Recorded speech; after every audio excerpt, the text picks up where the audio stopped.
ભાવનગર જિલ્લાના બુધેલ ગામમાં જમીન અને ખેતીના મામલે જૂના કૌટુંબિક વિવાદને લઈને 9 જુલાઈ 2025ના રોજ બપોરે 5 વાગ્યાના સુમારે કિશોરસિંહ હકુભા ગોહિલ અને તેમના દીકરા દિવ્યરાજસિંહ ગોહિલ પર તેમના જ કુટુંબના લોકોએ હુમલો કર્યો હતો.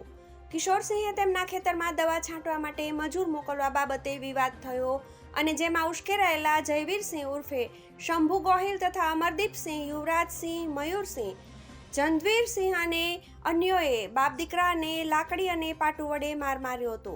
ઘટનામાં બંનેને ગંભીર ઈજાઓ થતાં ગામ લોકોએ તાત્કાલિક 108 એમ્બ્યુલન્સ બોલાવી હતી અને બંનેને ભાવનગરની સરટી હોસ્પિટલમાં દાખલ કરાયા હતા. બનાવને લઈને વર્તેજ પોલીસ મથકમાં પોલીસ ફરિયાદ નોંધાઈ. Bureau report, SB news, Bhavnagar.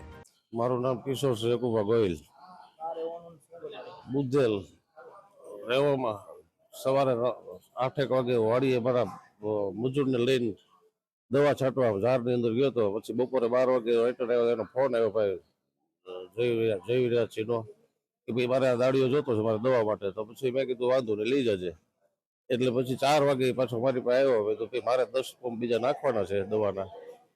એટલે મેં કીધું તો કે તમે દર વર્ષે આવી રીતે કરો છો એમ કરીને મને ધમકી આપી નીકળી ગયા. અને એના ભાઈઓ ને બોલાવી 7 થી 7:30ના અરસામાં મારા સંઘને ફોન કરી ધોકા પાઇપ ધારિયા લઈ અને મારા સંઘને ખૂબ મારા એનો બચાવ ગયો.